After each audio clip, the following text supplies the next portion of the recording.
Dispora Sumsel mengapresiasi telah terbentuknya PPLP Atlet Disabilitas yang digagas oleh NPC Sumsel.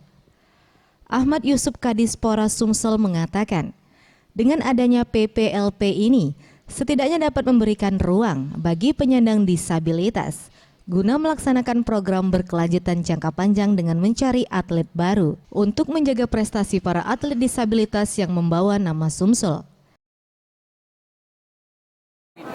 Untuk mencari jalan keluar pembinaan atlet-atlet khususnya di awal ini kan kalau di umum itu di usia yang paling muda, jadi mereka secara akselerasi tanpa menunggu pembinaan dari Kementerian Pemuda dan Olahraga punya inisiatif untuk mendirikan PPLP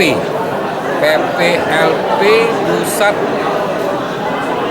Pembinaan Latihan Pelajar.